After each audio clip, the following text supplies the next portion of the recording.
GCash Easytrip, how to load Easytrip RFID via GCash. And kung bago ka sa channel na to and gusto mo pa ng mga tutorial videos katulad nito, please click the subscribe button. So ngayon, loloadan ko yung Easytrip na RFID and ang minimum na dapat i-load is 500 pesos. Ang gagamitin kong pang-load ngayon is yung GCash account ko. So para makapag-start, tap ko tong pay bills. And then, andito siya sa transportation. So tap natin yan. And ito yung Easytrip na RFID. So piliin natin to. And dito kailangan ko i-enter yung account number yung sa Easytrip ko and also yung amount na i-load ko. So enter ko lang siya dito. And then yung amount. Pag binawasan ko yan, ginawa kong 400. And also sa email address, lagay na rin natin yung email address ko para makareceive ako ng receipt. Optional lang naman to, pwedeng walang information.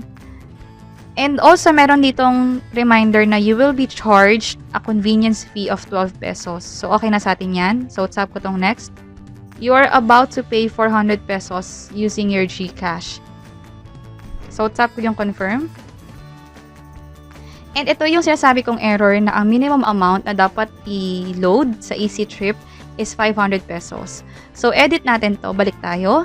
And lagay ko dito 500 pesos. So, tap ko yung next.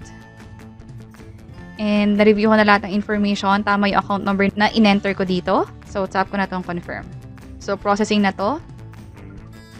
And may na-receive tayong text about this transaction, which is, ito siya. Meron 12 pesos na fee. And also, dito sa Easytrip, meron ditong confirmation na nakapagbayad na nga tayo sa Easytrip or nakapag-load na tayo sa Easytrip RFID. Ang ginagawa ko is sinesave ko to or tinitake ko yung screenshot ng transaction para just in case magkaroon ng issue, like hindi na load ng maayos, pwede ako mag-report sa GCash about this issue. And also sa past cases naman, nakapag-load na rin kasi ako dati. So far, hindi pa naman nagkakaroon ng issue or lagi naman naloload yung mga niloload ko nga sa Easytrip gamit yung GCash account ko.